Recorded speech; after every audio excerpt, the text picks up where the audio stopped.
What's up, guys? Welcome to Daily Dose of Reddit. This is your host, Zach, and today's subreddit is r/ProRevenge. This story's called, I Recruited an Unwitting Army to Annoy a Butthole. Back in the early 90s, my friend, I'll call him Lou because that's his name, was selling his RX-7 via an ad in the old print Auto Trader. It came out every Thursday, so that first weekend was critical for sales. The very first guy that came to see it on Saturday said he wanted to buy it after driving it. Of course, he had to finance, so they couldn't finish the sale during the weekend. Lou was worried about losing all the bites from the new ad, so he had asked for a deposit of $500. The guy wrote a check. Lou told the rest of the callers that weekend that it was sold and, unfortunately, didn't ask for their numbers in case it fell through. This story predates caller ID availability in my area by a couple of years, so those leads were gone. As you surely expect by now, the guy flakes on Monday and Lou deposits the check. Payment stopped. Big surprise. Sitting around my apartment, we schemed revenge, but all we had to go on was the check. Lucky for karma, there was a phone number printed on it. Our first idea was to write a little program to dial his number repeatedly from my modem, but that would be easily stopped and probably get us in direct trouble. Then, Lou got a page from his work. This was back in the one-way pager days. You called a pager's dedicated phone number, it sounds a tone, then you punch digits for the number you want to be sent to the pager. The person with the pager receives the number you entered and presumably calls it. Everyone with a pager made sure that the people who needed to get a hold of them had the number for their pager. You'd see their pager numbers in print and TV ads all the time for various services. Boom. Angelic choir sings, heavenly light goes off. Lou's pager number and my pager number had the same prefix, middle 3 digits. What if we randomly dial numbers with that prefix and page them all to this guy's number? So we order a pizza, open some beers, and start looking through the yellow pages at locksmiths and tow truck services to find more pager prefixes. We wind up with a dozen or so. After that, it's half an hour of coding in ye old Borland C++.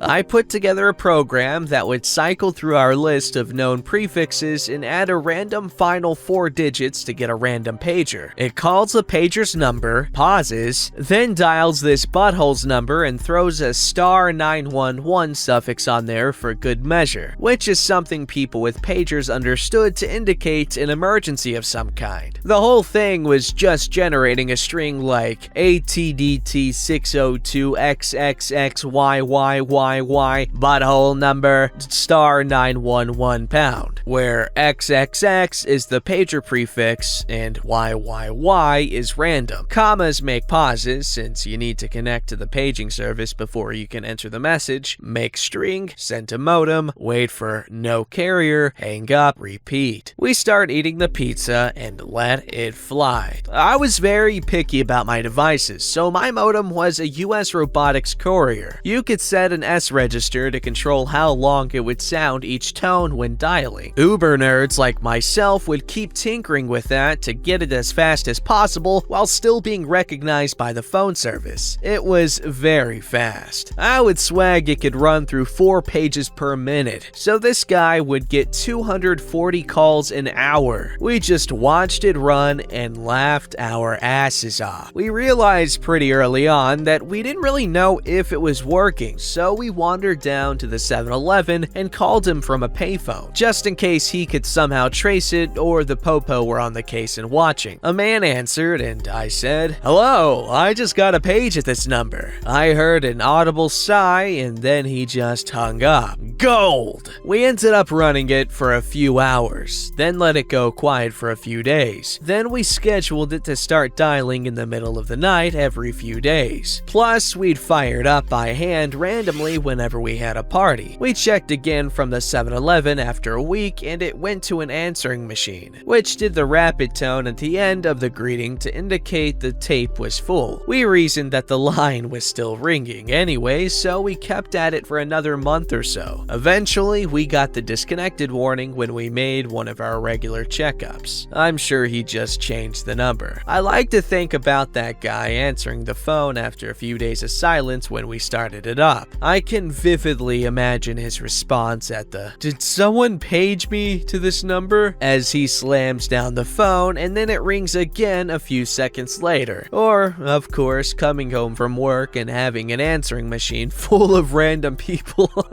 asking about being paged. And yeah, we annoyed several thousand people into calling this guy by the end, but each of those people was only put out for a single call. At cost, yes, but a necessary one for justice. That's good revenge.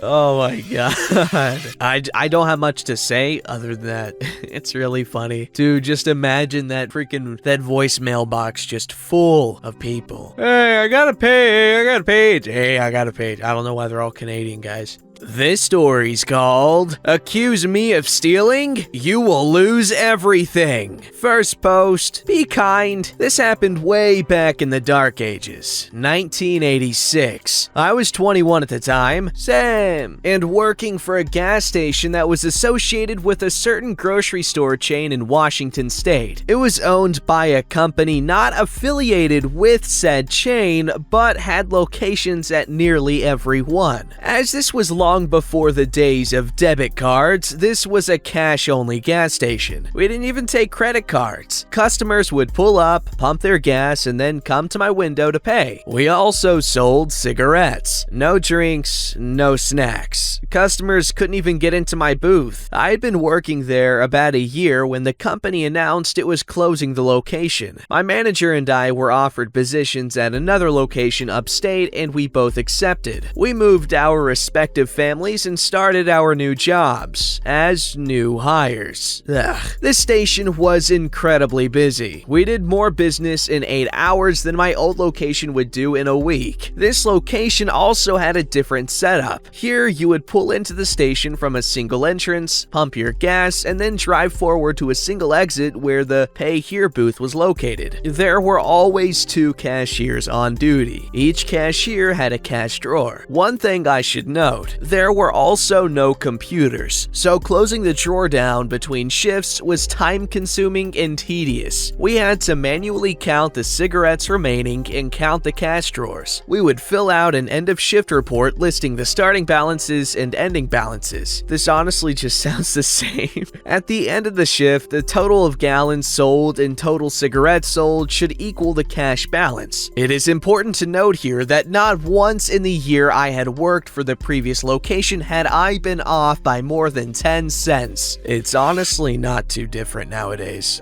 It's still incredibly annoying and tedious. The following morning after my first shift, I was informed by the manager that I was short $50. Impossible, I said. I balanced out yesterday. He said that I must have stolen that money after I had completed the paperwork. I just looked at him and said, no, I didn't. He gave me a verbal warning and said if it happened again, I would be fired and the stolen money would be deducted from my paycheck this week. In the 5 days that followed, I realized quickly that the manager was up to something. My old manager, who is just another worker now, was also accused of stealing, as was one other new employee. I can't vouch for the other employee, but I'm pretty sure she did nothing wrong. The employees that had been there a while were never accused of anything. I did some checking and found out this manager was relatively new, had only been there about 6 months, and the other cashiers had been there before him. Only new cashiers were being accused of stealing, and that location had been having stealing problems for about 6 months, and the turnover was high with the new employees. I came to work at 6 a.m. on a Monday only to be told I was being fired for cause. The manager accused me of taking $500 out of my drawer the previous Friday. He said he only discovered it this morning. Even even though he had worked Saturday and Sunday. I said okay and left. I was pretty angry, and instead of going home, I parked in the grocery store parking lot and proceeded to settle in to watch the gas station. I knew that at 9 a.m. sharp, he would take the cash in the safe and make the weekend deposit. At 9 a.m., he left the gas station and headed to the bank. But instead of walking into the bank, he walked into the Indian casino next door. It's not really a casino like we think of today, but more of a betting parlor for the races. It did have slot machines, but no card tables. I think, well, this is interesting. He comes out of the casino at exactly 10 a.m., walks next door to the bank, does his business, and then heads back to the gas station. I head home with a plan. Every morning, I follow him from the gas station to the casino. I take a picture of him leaving and one of him arriving at the bank and walking into the casino. I take pictures of him coming out and then heading to the bank. I do this for 5 days straight. He even went on Saturday. On day 3, my old manager was fired for stealing $150. I get the film developed, no digital camera in the dark ages, note the times and dates on the back of each one. Then I call the main office of the gas company. It's after 5, but I'm hoping someone is there, and there is. I speak to a woman and explain my situation, and she says she knows exactly who I should speak to and transfers me. By some grace of God, she has transferred me to none other than the president/CEO of the company. I tell him my story and tell him I did not steal from his company and can prove who actually did. He took down my information and said he would be in touch. I'm thinking to myself, yeah, right. The next morning, I went to the station to perform my usual observation of the manager. At 9 a.m., he leaves for the bank. At 10 a.m., he comes out. At that moment, 2 stern-looking gentlemen approach him. One pulls out his wallet and shows him something. The other one is talking. The manager goes pale and takes a step back. Next thing I know, he is being escorted to a car I had noticed and they drive off. I lose him at the traffic signal, so I head back to the station. They all show up about 5 minutes later, and a few minutes after that, a police cruiser pulls in. The officer talks to the stern gentleman and proceeds to place the manager in handcuffs. The other man says nothing, but is glaring daggers at the manager. The president called me later that afternoon and informed me that the manager had been arrested for embezzlement. Turns out that in 6 months, he had managed to steal about $5,000. He would take the store cash into the casino and gamble with it. If he won, he would make the normal bank deposit. If he lost, he would make the deposit and note in his records that we had been short the previous day. The CEO had already been focusing on that location because of the stealing and high turnover rate, but my information helped them figure out what exactly had been going on. I was thanked and sent a substantial check as a reward. My old manager was offered the manager's job and I was offered my old job back. I declined as I had already found another job that I liked more and paid better. The gambling manager was sentenced to 1 year in jail in order to attend counseling for his gambling addiction. His wife divorced him and took their 3 children to California. His house was foreclosed on and he ended up in a homeless shelter. Don't accuse me of stealing. I will get revenge. Dude, addiction does something to people. I hope he eventually learned how to not,